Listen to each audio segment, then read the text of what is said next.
Buenos días, traders. El día de hoy tenemos al mercado con optimismo, regresando a las tecnológicas y a la revolución de la inteligencia artificial. Vemos grandes subidas principalmente en Intel, en Dell y en MicroStrategy, también en Palantir, debido a que fueron las más castigadas anteriormente, y MicroStrategy debido a que tiene grandes reservas de Bitcoin. Vemos que el resto del mercado está mixto, pero las tecnológicas son las que lo jalonan, así que el Nasdaq está mucho más verde. Y por el lado de las criptos, verde absoluto. Principalmente Cardano con casi 10%, Link y XLM. Por el lado de los índices también vemos bastante verde, solamente está cayendo la bolsa de Toronto, pero ligeramente con menos 0,51. Por el lado de las subidas, ganadoras Strategy, Palantir. De las materias primas vemos caídas en el oro y la plata, probablemente ya que al servir como refugio cuando hay euforia y confianza en los mercados, pues se alejan del refugio, invierten esa plata en acciones y en activos más volátiles. Vemos también ligeras caídas en petróleo, cobre. Y bueno, pasando a las noticias, OpenAI declara código rojo para mejorar ChatGPT mediante la amenaza a la inteligencia artificial de Google, ya que a Google le fue muy bien con Gemini 3 y también con el negocio que realizó con Meta para venderle chips, se posiciona como un verdadero competidor ante ChatGPT y ante Nvidia. Ojito a Google que le está yendo muy bien. Eh, También las apuestas del recorte de tasas de la Fed dicen que en diciembre van a haber nuevos recortes, lo cual incentiva a las empresas a mejorar su crédito y también a las personas a mejorar su consumo. Así que esto le da un impulso a las bolsas. Pero este impulso podría verse afectado en diciembre por el lado de Japón, ya que Japón históricamente siempre ha tenido tasas de interés bastante bajas, cercanas a cero, incluso tocando las negativas. Y están diciendo que en diciembre, este mes, pueden tener subidas.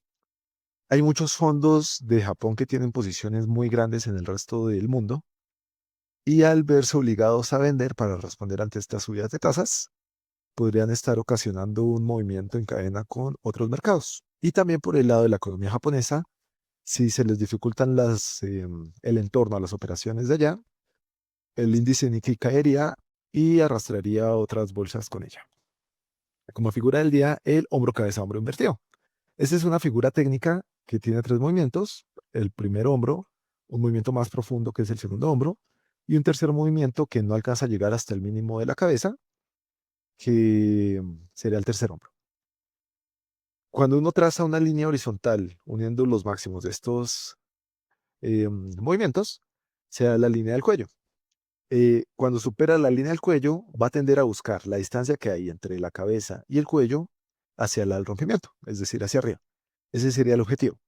Y digo que es la figura del día porque la vimos bastante en los mercados el día de ayer, anoche y esta madrugada. Este es el QQQ, que es el ETF del Nasdaq. Y aquí podemos ver hombro izquierdo, cabeza y hombro derecho. Y tras completar el movimiento va a buscar esta distancia hacia arriba. Y lo cumplió. Por el lado del Bitcoin también lo tenemos acá. Hombro izquierdo, cabeza, hombro derecho. Y al cumplirlo va a buscar la distancia de la cabeza al cuello hacia arriba. Y ahí ya lo completó. Por el lado del cárdano, lo mismo. Hombro izquierdo, cabeza, hombro derecho. Y al romperlo, esta distancia hacia arriba. Incluso lo superó. Importante, esta es una figura de cambio de tendencia. Hay que buscarla al final de un movimiento. En este caso, un movimiento bajista. Cuando ya llega al final puede formar este patrón e implica un cambio de tendencia.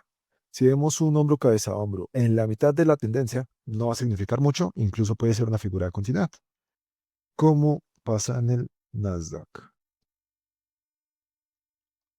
Cuando vemos el Nasdaq en temporalidad larga, digamos semanal, vemos que estaba batallando con completar un hombro, cabeza, hombro, aquí, pero que no fue capaz de completar la ruptura de la línea del cuello y no se volvió en el hombro derecho. Entonces es probable que vaya a buscar rechazar esta zona de los máximos de los hombros e ir hacia arriba.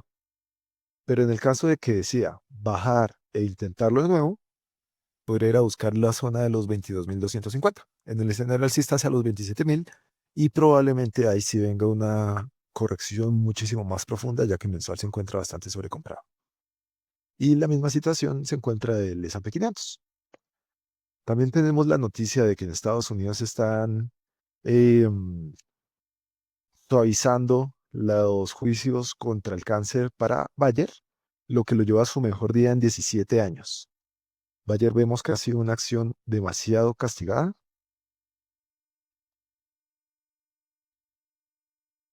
Aquí en mensual, que está su tendencia bajista, y cuando vamos más cerquita en semanal, vemos que está cumpliendo aquí un bonito hombro cabeza hombro invertido. Entonces, como ya vimos en la teoría, la distancia del cuello a la cabeza hacia el rompimiento, es decir, va a buscar los 40.000 probablemente. En este momento ya se encuentra a mitad del movimiento, entonces no sería prudente entrar ahí porque buscaríamos el take profit aquí en el objetivo y el stop loss debajo del último giro, lo que nos da un ratio de riesgo-beneficio de 0,68. Recuerden que siempre debe ser al menos un 2-1.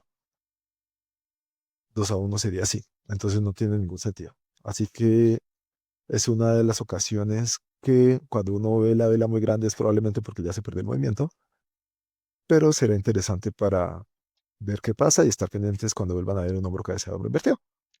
Y no siendo más, quédense pendientes para más análisis, más noticias y más contenido.